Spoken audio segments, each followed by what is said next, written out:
Good afternoon and welcome to this emergency session of the Mary Trump Show with the Nerd Avengers. Thanks for being so patient, you all. I know we were supposed to have a show before. I've been switching it up on you. I just want to keep you all on your toes, because it's been so boring lately. We need some excitement in our lives. So I'm just going to keep you all excited by keeping you confused. But seriously, very, very happy to have you here. I wish, as they say, I wish it were under better circumstances, but just to set this up, and the I think the catalyst for the show is what's happening in Tennessee, Nashville specifically. So let's just very briefly lay that out. What happened is there was, I think, the 153rd mass shooting in America, another one at a school, 3 9-year-olds slaughtered, 3 adults slaughtered, because that's what it is when you take an AR-15 to somebody. And not surprisingly, the generation that we continue to put at risk and say, we don't give a shit about you, protested. You know what they were protesting? Peacefully not being shot in schools. Very simple. 3 Democratic state Senate lawmakers in Nashville joined the protesters in solidarity by doing this, which last I checked was a pretty decent way of saying, hey, I'm with you, stand with you, we're with you. You're the people we represent. We have your backs here. And because of that, there were 2 black men, 1 white woman, all Democrats, obviously, because Tennessee is the kind of state it is. The Republicans have a supermajority in the state house or Senate. I was in the state legislature, and they voted to expel, thereby leaving unrepresented the people who voted for the 2 black men. Mr. Johnson, Mr. Pearson, expelled. They can run again, but not until 2024 cycle. They will be replaced by who knows. The white woman was not expelled. I don't know why, but it was a little weird. So that's the catalyst for why we're here today. But we're also going to talk about the fact that we are, despite the great news in Wisconsin vis-a-vis Justice Protasiewicz, sorry, getting, saving that court and potentially the nation, the Republicans gained a supermajority and actually can impeach her now and can impeach the Democratic governor, thanks to an act of political malpractice and insane betrayal. A Democrat who won in 2022 in a Biden plus 20 district has switched parties and given the Republicans a supermajority in North Carolina. And we're just hearing in the last couple of days, thanks to extraordinary investigative journalism by people at ProPublica, that Clarence Thomas isn't just as corrupt as we always thought he was. Believe it or not, and this is hard to believe, he is even more fucking corrupt than anybody could possibly imagine. So just setting the table, I want to hear from you guys. Norm, let's start with you. How's your week been? It's really, the good news out of Wisconsin with the Supreme Court was huge. Yep. And potentially not only will have an enormous difference in terms of women and choice, but potentially at least on redistricting, because there is no state more gerrymandered and distorted than Wisconsin. Right. Now, I got a little concerned for a while about the possibility that the supermajority would impeach and remove maybe more than one justice. Ben Wickler, who's as responsible for what happened in Wisconsin as anybody else, the state chair, Massive props. That's probably not anything we need to be concerned about, at least at the moment. But the fact that the state Senate election went the wrong way in Wisconsin began the downward spiral that we all face over this past couple of days. Yeah. So just for a moment to reflect on Tennessee. if anybody who watched the proceedings in the Tennessee House saw more open racism than I've seen since I watched Tucker Carlson's show. And this was about two young, uppity black men to them.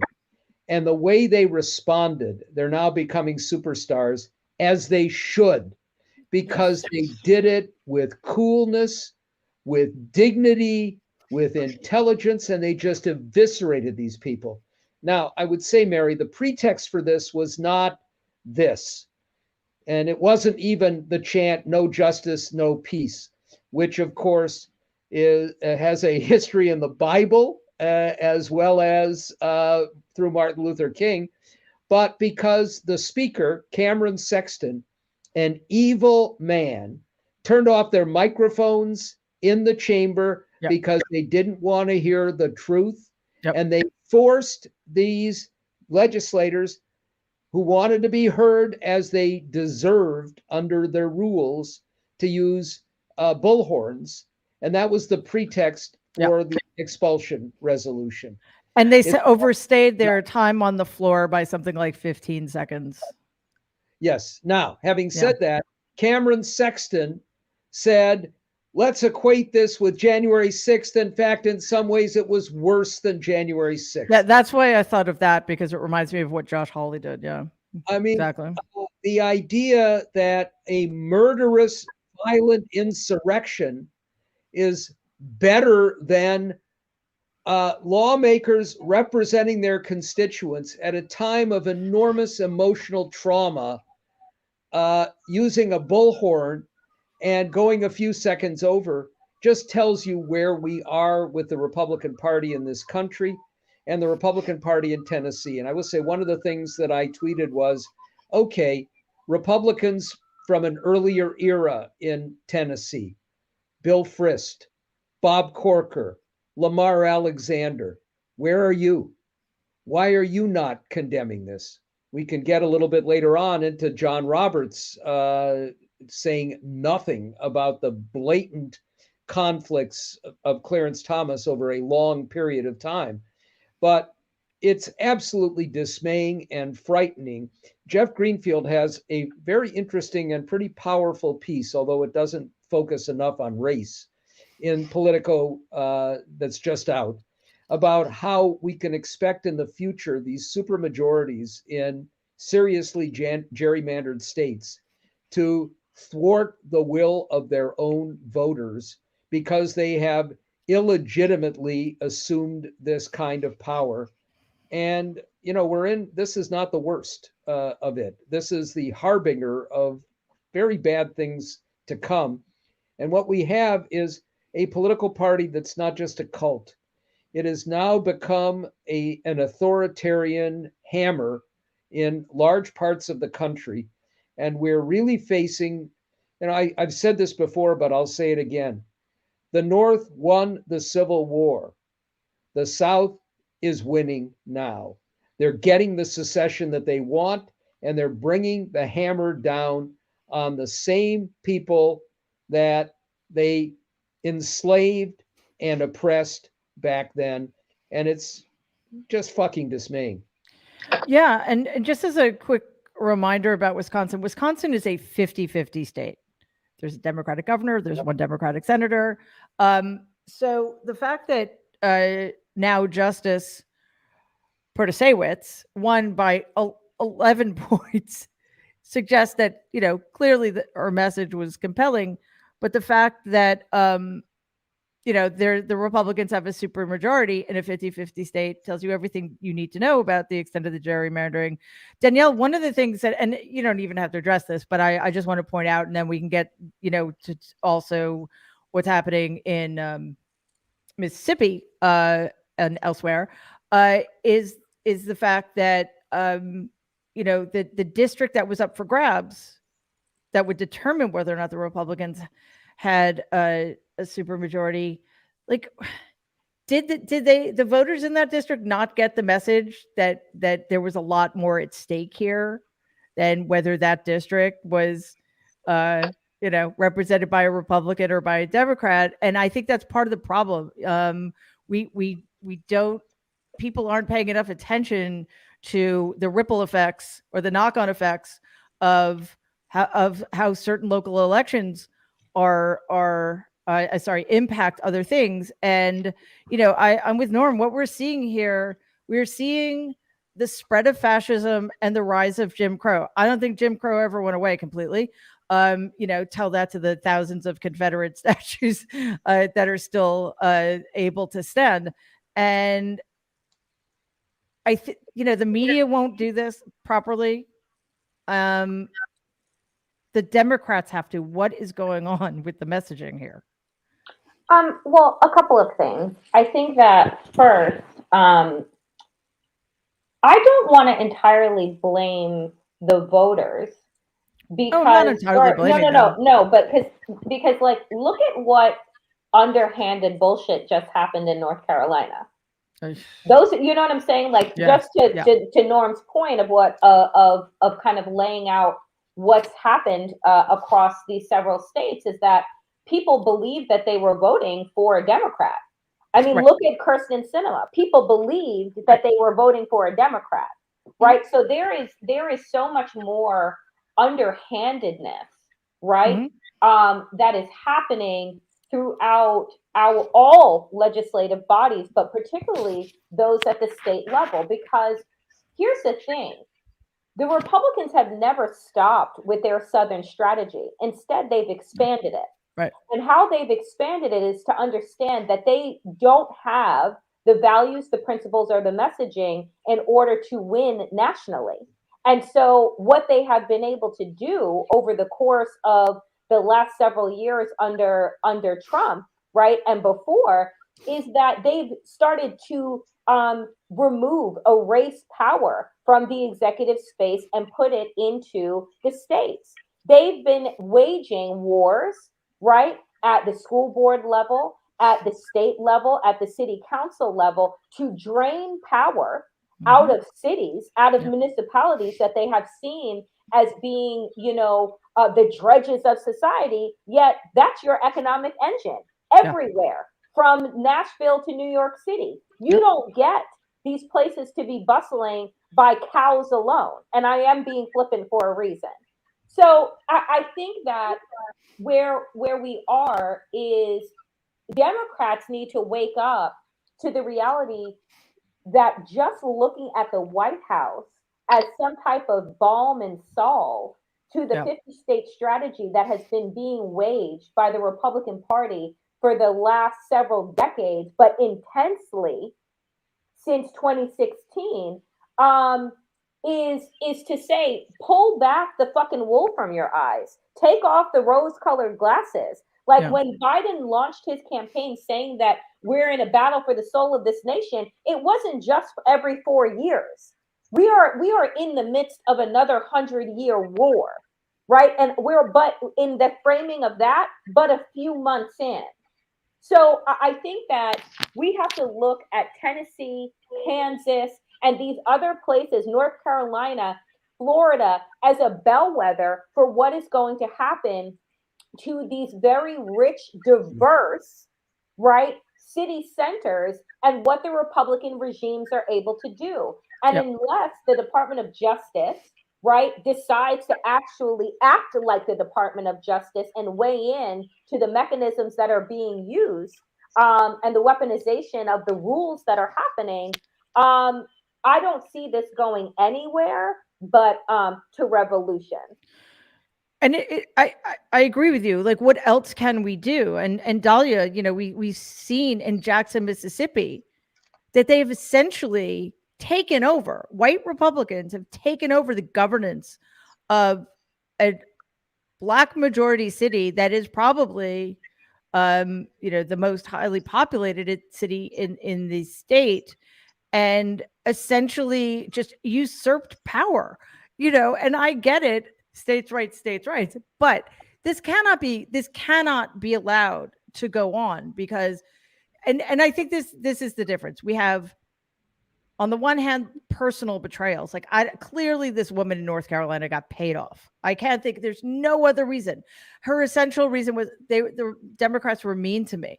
You got elected in a Biden plus 20. So unless you were completely lying from the beginning, something seriously lying. So that's like fraud.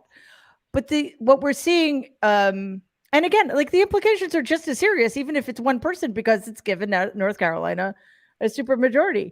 So, underlying all of this is a Supreme Court that is as corrupt as any court, certainly in our lifetimes, and probably since, and I always mispronounce, the Taney Court, right? Did I mispronounce it again? Tawny. Always get that wrong. Always. It's got one N. I should know better. I mean, the problem is, like, even if the DOJ did get involved, do we have any faith at all that the Supreme Court isn't going to say, well, you know what, it's totally fine for them to jerry-rig themselves into supermajorities, even though, 60% of people voted for Democrats. So, Dahlia, you are our resident Supreme Court whisperer. What the fuck? Sorry, I'm so eloquent today. I am very, I'm right with you. Two things that Norm and Danielle just said that are really important. This is endemic. This is not just happening in Tennessee. And just because we're having an outrage moment, this is happening all across the country. And, one of the reasons, just to be blunt, that we can't activate around things is we get super mad for 10 minutes, right? We'll pour money into these special elections in Tennessee. These two amazing young legislators will become national rock stars. Mm-hmm. But what? It's happening in Wisconsin. We've got Sherilyn Ifill. I think I mentioned this on the show. Sherilyn did an amazing piece for us in Slate a few weeks ago. I sent it to you, where she was like, this is what Georgia's doing when they kneecap Fani Willis. This is what the North Carolina legislature does to kneecap a governor. This is what's happening to Andy Beshear in Kentucky, right? This is happening all around the country, where you have elected officials who represent actual voters, hundreds and thousands of them, who are having their powers taken away by state legislatures, right? That's one thing. And it's not just happening in Tennessee, and it's not just racist in Tennessee. It's racist everywhere when it happens. Right. And Sherilyn's larger point is that it is perfectly aligned with going after Black women, right? Black women prosecutors, Black women officials at all levels. So that's one thing. The other thing is, I think it's just really essential to lash this back to the Supreme Court, because Clarence Thomas is the fifth vote in case after case after case that gave us this world. And one of the things I'm going to have to spend the weekend thinking about, and Norm is going to send me a long email about it, is that but for Citizens United, pouring money, right? The spigot opens then. What? Ginny Thomas is getting dark money from donors we don't. That's Clarence Thomas, right? But for Rucho and gerrymandering, but for Shelby County, Tennessee. This is a world that Clarence Thomas built, and it was paid for, right? Bought and sold by the same people who are in that portrait with Clarence Thomas, right? This is Leonard Leo. And it is astounding to me that we're like, well, I guess if he releases a statement that says that, he was told by some people that he could hang around with the architects of the takeover, not just of the Supreme Court, but we've said this so many times on this show, the takeover of the apparatus of democracy by state houses, even when they have supermajorities, as everyone has said, in 50-50 states, right? This is down to the Supreme Court. They built this world, and now we live in it. And so I just want to re-up your question that you asked, Mary, which is, what do we do about the fact that we're like wringing our hands saying, oh, well, I guess they passed this like new ethics rule that he will not in any way abide by. And Chief Justice John Roberts, I guess, like, we have spent years feeling sorry for the guy because he can't control his justices. Like, who's doing the thing? Who is doing the thing? And if we don't do the thing, honest to God, Tennessee is a dress rehearsal. Like Danielle says, Tennessee is a dry run for more and more and more vote suppression. And the very last thing I want to say, because this completely pernicious comparison of what happened on the floor of the State House in Tennessee to January 6th, do you know what the January 6th defendants got? Due process. They got a process. They were not only charged with actual crimes, destruction of property, actual, sedition and attempts to overtake the government, but they all had process. Do you know what the two gentlemen in Tennessee were given in the way of due process? Nothing.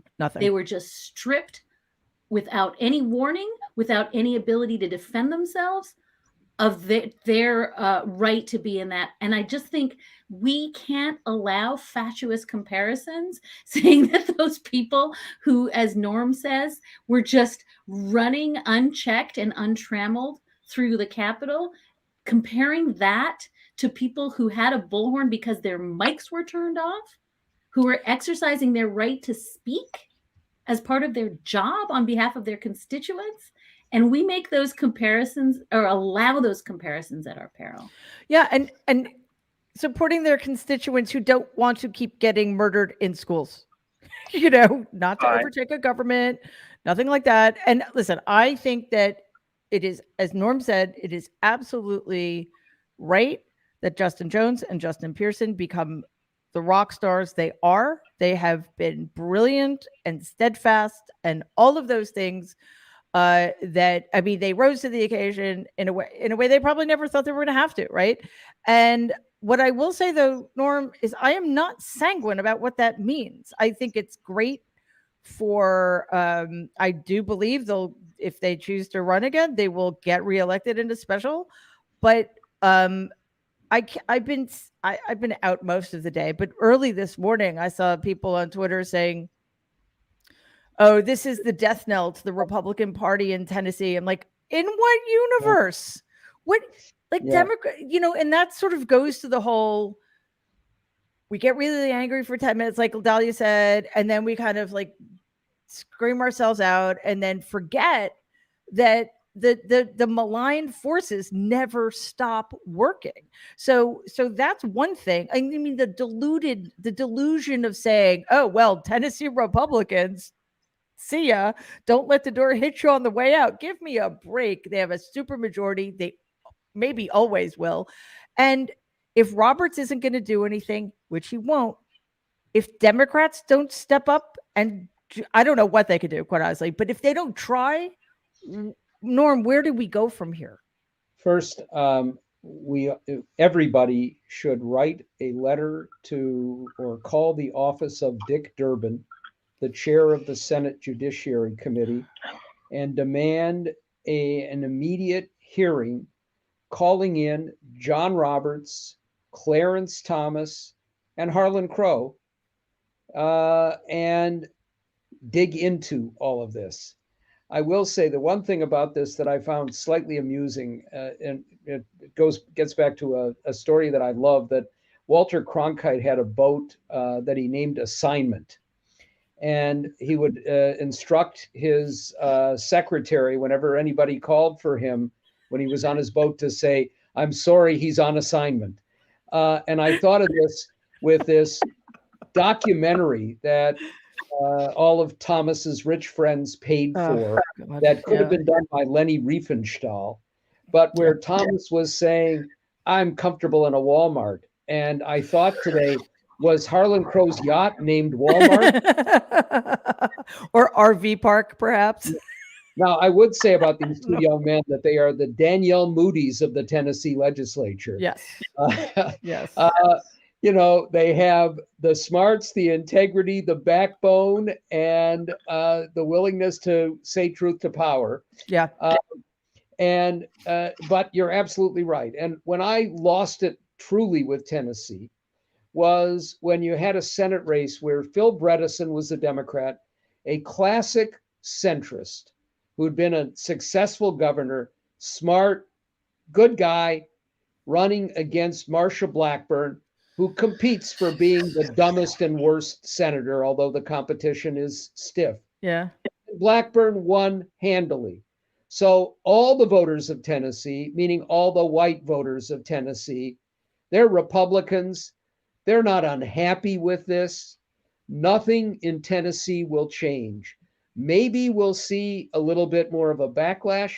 And I'm hoping as we head to 2024 that one of the things that will happen is that the African American electorate will realize, as so many of the young voters in Wisconsin, the suburban voters, women and men, realized in this Supreme Court election how high the stakes are after the Dobbs decision, but also that we are truly in a moment of bitter racism that has a hold on power in far too many places, and that we're going to need a massive turnout to turn all of this around.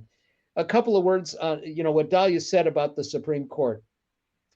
Clarence Thomas was the pivotal vote in a whole host of these cases. Yep. But let's not forget that John Roberts led the Shelby County decision, saying things that were utterly false about what we had done to erase racism, about how the law had been effective, and look at how it had changed things. Right. And when Ruth Bader Ginsburg likened the decision to saying, in the middle of a torrential rainstorm, you can say, I put my umbrella down, I'm not getting wet. It was the same thing. Yeah. But Roberts predicted that nothing significant would change. And of course it did. And it was followed by the Brnovich decision. Roberts went along with that, which was an outrageous breach of judicial ethics itself, because it in effect had Sam Alito rewriting a law because he didn't like the direct language of the law. And 5 other justices went along with that. So this isn't just about Alito and Thomas. But in this case, we know that John Roberts has resisted for as long as he's been the Chief Justice, applying the judicial code of ethics that applies to every other federal judge to the Supreme Court, saying over and over, we don't have to have that because they are all ethical. We are all ethical. And even as the evidence piled up, especially about Clarence Thomas, plenty of it was there about Scalia with the trips that he took. Mm-hmm. But this is a million times worse. As we saw the evidence of Ginny Thomas getting hundreds of thousands of dollars from right-wing groups, of lobbying directly for things that were before the court, of saying on the January 6th insurrection that she had talked to her best friend about this, and we know who her best friend is. The conflicts of interest piling up, and Roberts said nothing and did nothing. The idea that he's the moderate on the court, that he cares deeply about the legitimacy of the court, we can put the lie to that right now. If he does nothing here, and of course, the only way he responded by updating explicitly the rules as they applied to the Supreme Court was because they had nailed Clarence Thomas before this dead to rights, and Sheldon Whitehouse, bless his heart, basically pushed him into making that change. It is an ineffectual change, and the idea that Thomas, who first filed some disclosures early in his term and then stopped filing them, what's the reason for that? Is it because some friends and colleagues told him he didn't have to? No, it's because he knew and he knows that this is utterly unethical and he doesn't care. Yeah, Norm, absolutely. And I think what everybody needs to understand going forward is that the Republican Party also doesn't care. Yeah. They are about power. That's it. And cruelty is just a bonus, right, Danielle? I mean, they don't care about our children. They want them working in meatpacking, especially brown and black children in meatpacking plants. They want them working in industrial freezers. They want them getting shot. And they don't care about anything except their own power. And we have to stop pretending that there is any negotiation to be made, that there is any goodness to be found, or that there is any redemption here. The only redemption is in fighting the fight and making sure, to the extent that it's possible, they're held accountable and they are not afforded any of the power they so desperately seek to increase. You know, what I think about is that I'm not a religious person. I'm a spiritual person. Yeah, I wasn't saying redemption religiously. No. But a person. But the point is that you can't shame the devil, right? You can't. And what Donald Trump relieved the Republican Party from was shame. What we had been able to do as Democrats, as we moved into a place of from tolerance to acceptance, of people of color, of difference, of women, of queer people, was we used the tool of shame to believe that we could push those racists, those white supremacists, those misogynists to the fringes. And for a while, right, we were able to hold that center, because at the core of it was this idea that I don't want to be called a racist. I don't want to be called a misogynist, right?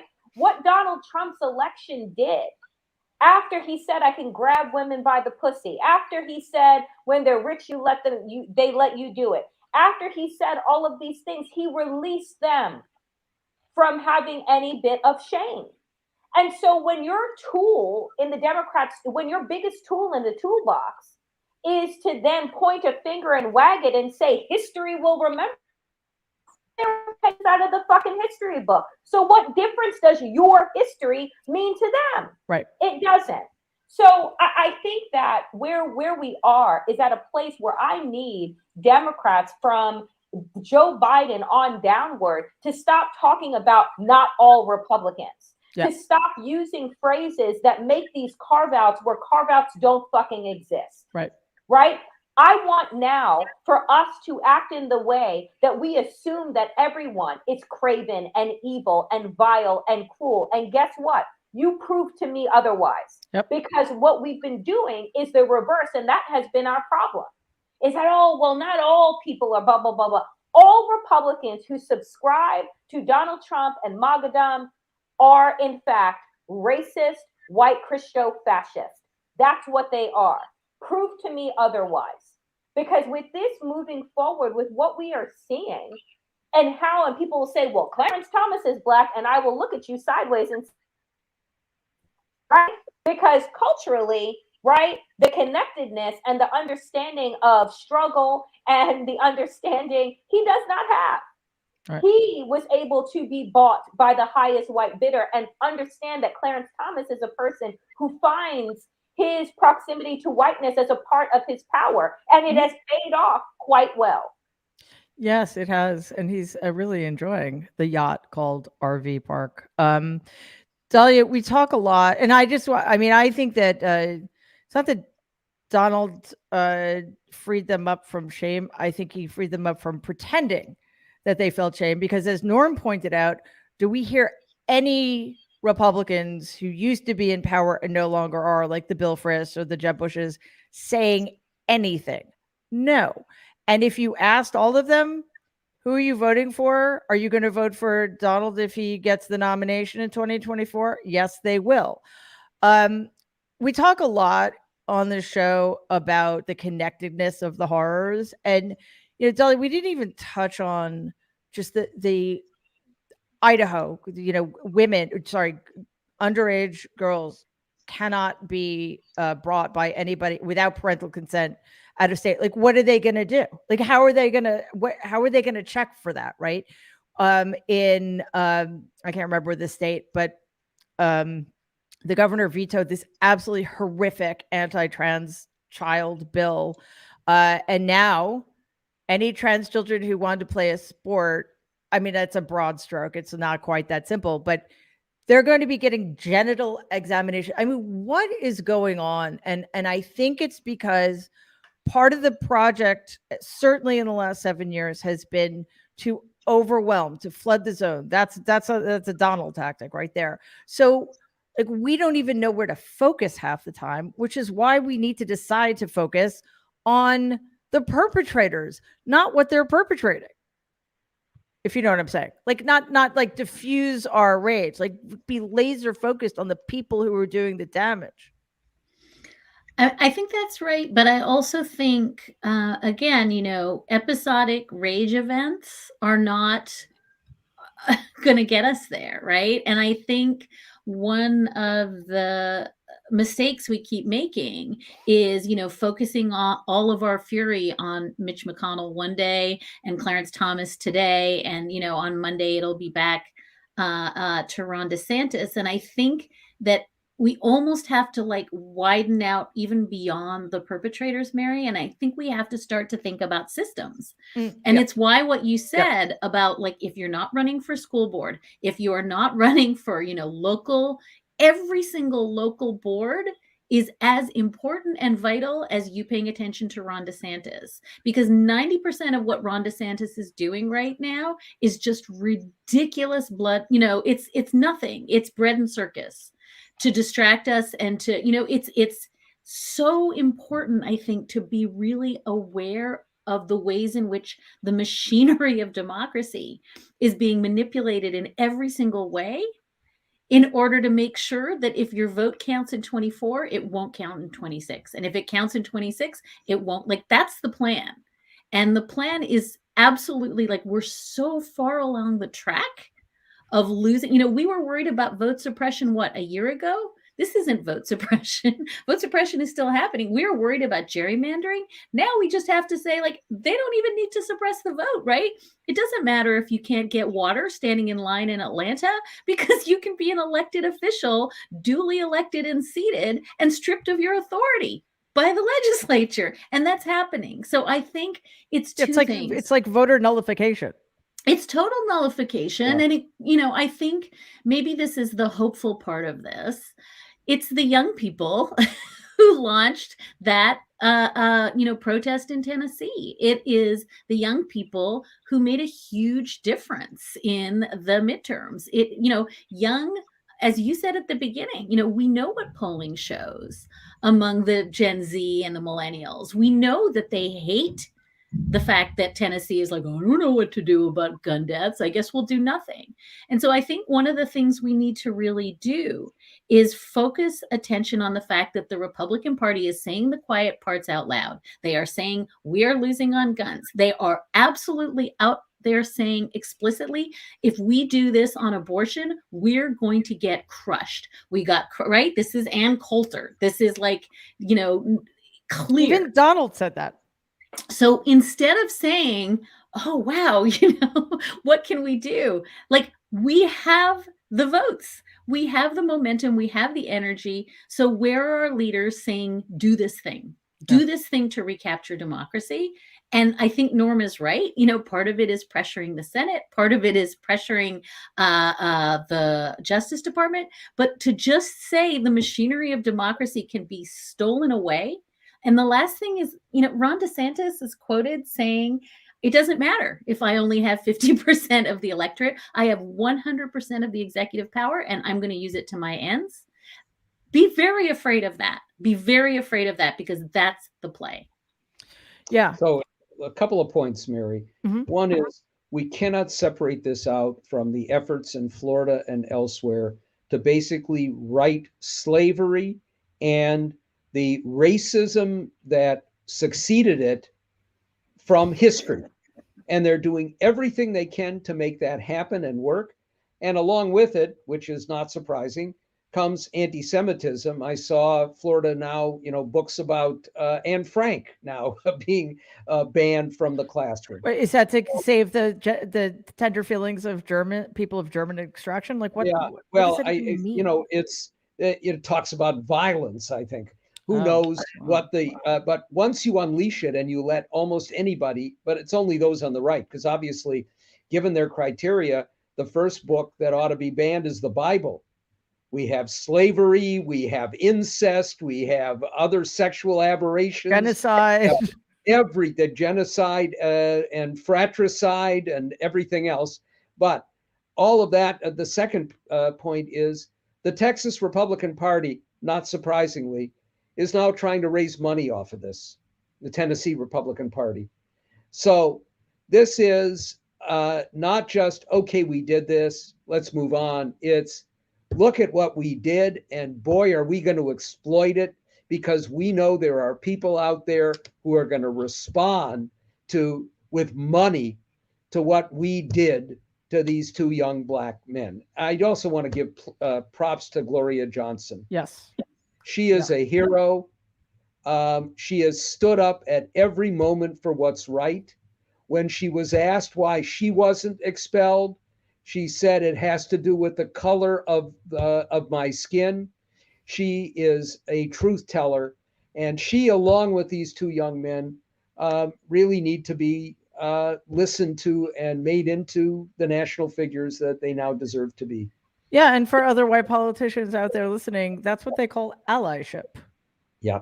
You know, just calling it what it is. Watching her embrace these men and crying after all of this was over about what had happened to them, and not saying, I at least escaped. Yeah, right. There we have some role models for the rest of white politicians. Exactly. Yeah, and I so appreciate your joining me today. I know it's late. It's been a really, really, really long week. Actually, it feels like it's now 2037 or something. But I think we need to pace ourselves. And just as a reminder, Norm, you were out west for a very important conference on criminal justice and mental health reform. You've the documentary, The Definition of Insanity, is a must watch. And like that's the kind of stuff we don't get to talk about. And especially in the wake of COVID, not that COVID's over for those of you keeping track at home. The mental health crisis spiked during COVID, and it's not being addressed either. So I think every once in a while, what we need to do here is take a step back and start paying attention to other things. So Norm, if you're available next Tuesday, I would love to have that conversation with you and anybody else who can join us. It is so, so, so important. And if you watch that documentary, you will see how not, I don't want to say easy, but if you're thoughtful, if you're patient, if you have empathy, it's actually easier to take an approach to the problem that is better for everybody than it is not to do those things. And Norm, the work you do is so extraordinary, and it would be an honor to take the time, take a step back from the onslaught. It's an onslaught, and honestly, I think it would do all of us a lot of good too, to feel like we're doing something a little bit more. I mean, not that we're not productive, but you know what I'm saying. To take ourselves out of the day-to-day, stress, and really have a deep conversation about something that is vitally important to individuals, to their families, and to our society. So hopefully, Norm, you can make it. And again, I'm so grateful for the work you do. Thank you, Mary. And I'm grateful to all of you always for being here for me and for the people watching and listening. Danielle Moody, Dahlia Lithwick, Norm Ornstein, thank you so much, my friends. Have a wonderful, hopefully unplugged, peaceful weekend. And I'll see you Tuesday, I hope. Thank you.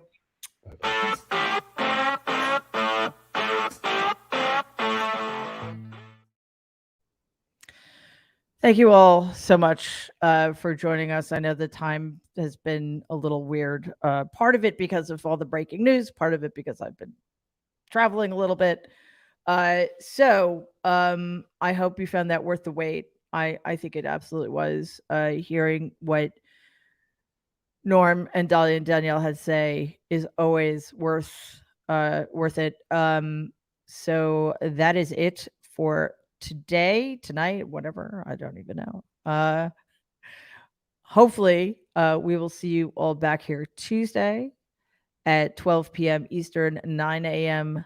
Pacific for the Nerd Avengers, and we are going to have that conversation with Norm. It is incredibly important to anybody who suffers from mental health issues, who has any kind of psychiatric disorder, who has family members who do, anybody who suffered during COVID.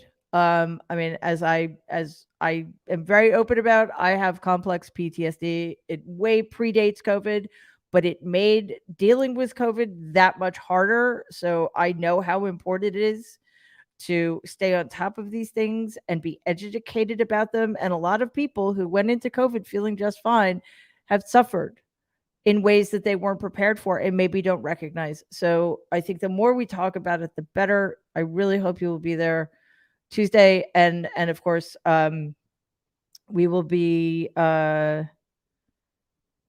next Friday. Like today we were supposed to debut the wrap in its time slot of 12 noon Eastern, 9 a.m. Pacific. But between traveling and a cat who didn't feel very well, I got kind of, my schedule got totally thrown off. So anyway, we're going to be back to normal, whatever that means, next week. And we're going to have quick hits and all that other stuff. So thank you again for your patience. I really appreciate it. You guys really, you're awesome. And do not forget that the Mary Trump Show is taking it on the road. We are going to be live on stage. Go to politicon.com/tour. On May 7th, we're at the House of Blues in Chicago. On May 9th, we are at Cobb's Comedy Club in San Francisco. May 10th, we are at the Aladdin Theater in Portland, Oregon. And on May 16th, we're in my hometown of New York City at the Gramercy Theater. We want to see you there. It's going to be amazing. We're going to have a couple of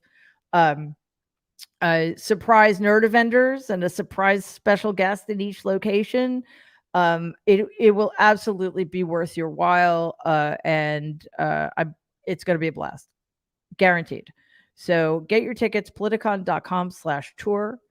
And in the meantime, please, well, besides getting your tickets before we meet again next Tuesday with the nerds, please have a great weekend. Stay safe and be kind.